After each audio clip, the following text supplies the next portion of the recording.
मित्रों राधे राधे।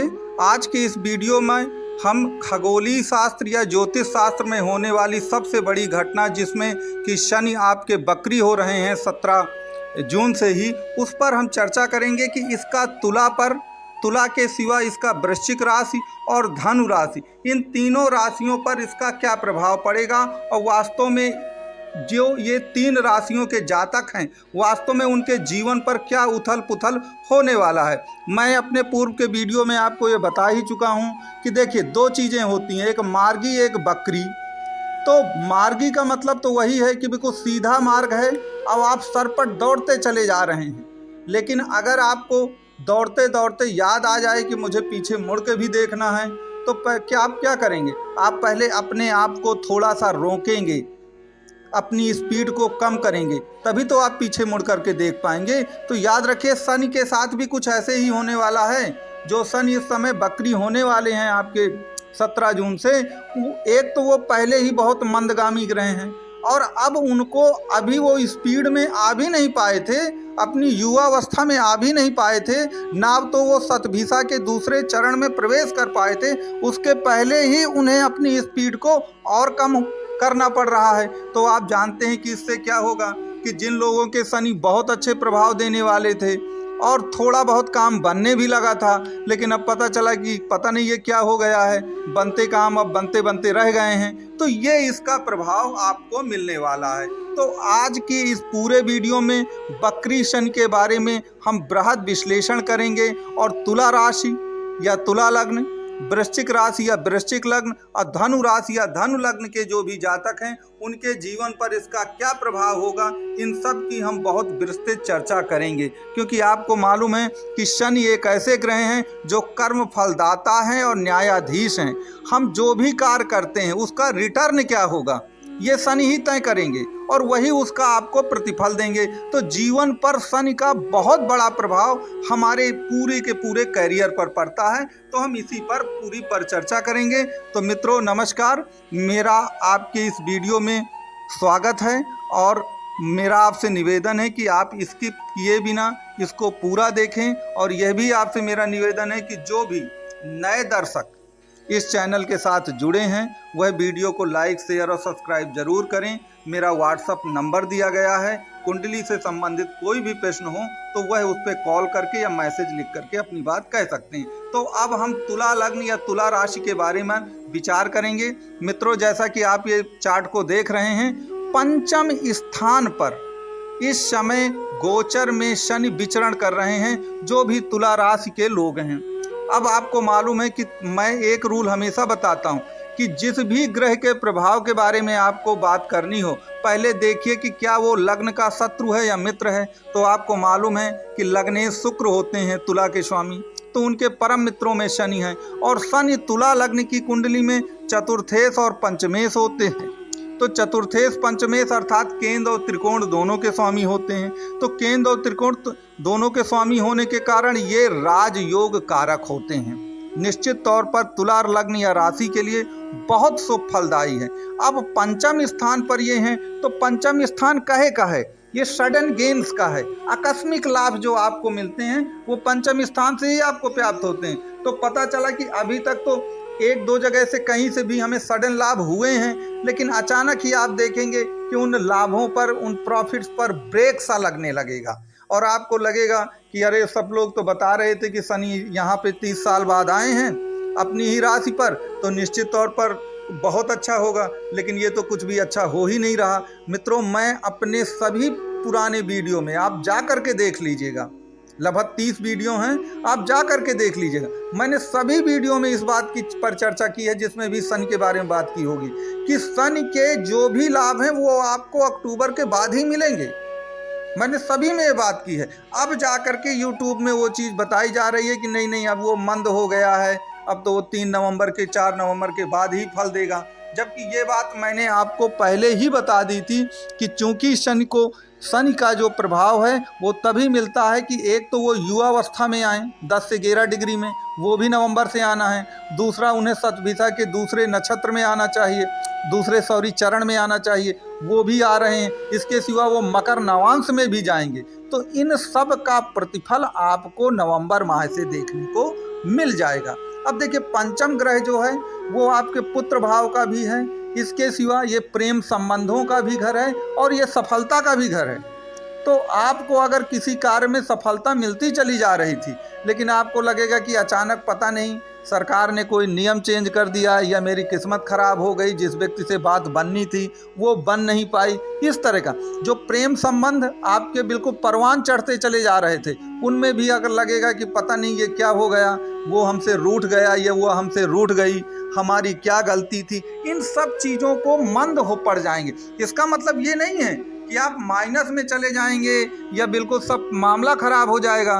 बस ये है कि जिस स्पीड से काम हो रहा था, मान लीजिए आपका 100 की स्पीड से काम हो रहा था, तो अब वो घटकर 25-30 ही रह जाएगी स्पीड। ये मात्र कहने का मतलब है, वो कुछ भी निगेटिव में नहीं जाने वाला।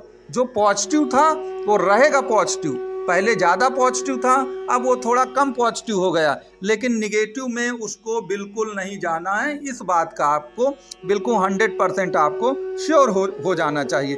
तो ये मैंने आपको एक ब्रीफली बताने की कोशिश की कि बकरी शनि जो हैं वो एक प्रकार से तुला लग्न या तुला राशि के जातकों के पंचम भाव पर क्या क्या प्रभाव डालेंगे। और याद रखिए, ये पुत्र प्राप्ति का समय कुछ ठीक नहीं रहेगा, क्योंकि गति जो है मंद हो चुकी है सन की। तो इन सब चीज़ों को आपको बहुत ही सोच समझ करके कार्य करना चाहिए।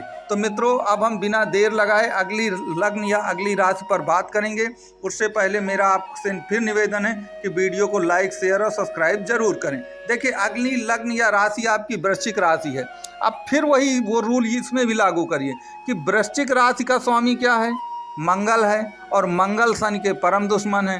तो वैसे भी वृश्चिक में चतुर्थ स्थान पे एक तो ढैया वाला मामला बनता है, और दूसरा चतुर्थ स्थान पे वो अच्छा फल इसलिए भी नहीं देते कि चतुर्थ स्थान का कारक चंद्रमा होता है, और चंद्रमा के भी वो परम दुश्मनों में आते हैं।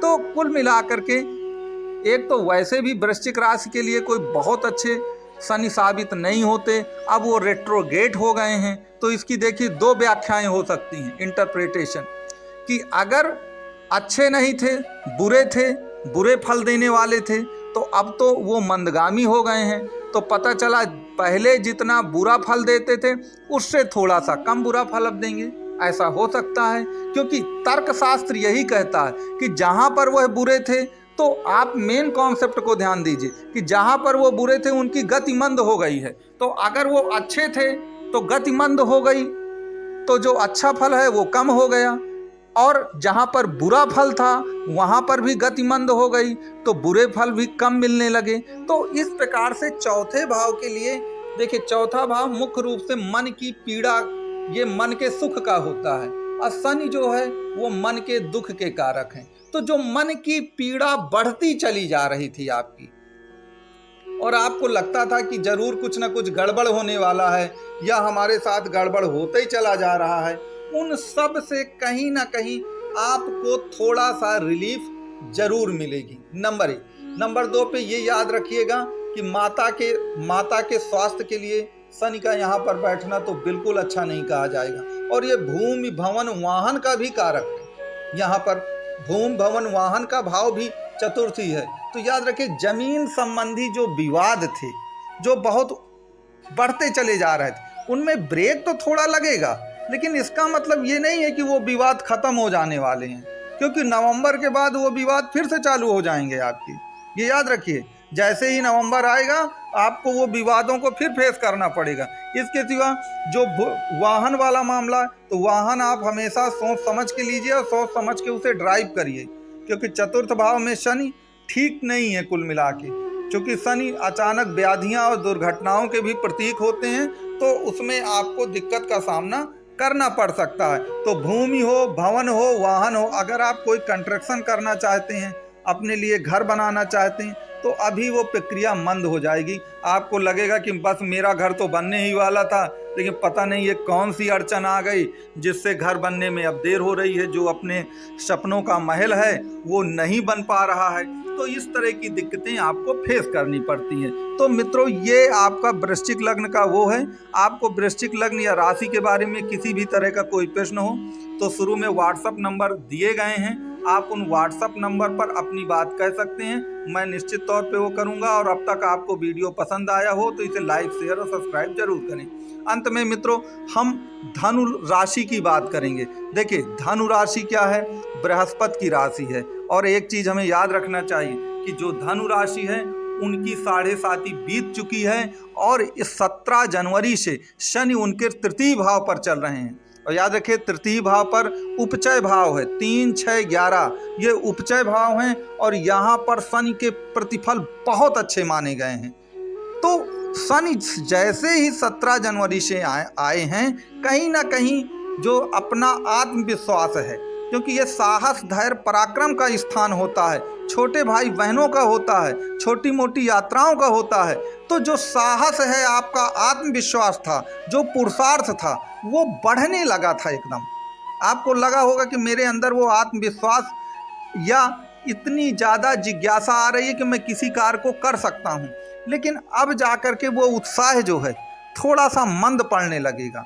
परिस्थितियाँ कुछ भी हो सकती हैं, लेकिन आपको लगेगा कि जो काम स्पीड से मैं करता चला जा रहा था, मैं बहुत साहस के साथ, दुस्साहस के साथ वो काम कर रहा था और लग रहा था कि मैं डरूंगा नहीं, मैं झुकूंगा नहीं, अब वहाँ पर कुछ ना कुछ ब्रेक लगना आपका शुरू हो जाएगा।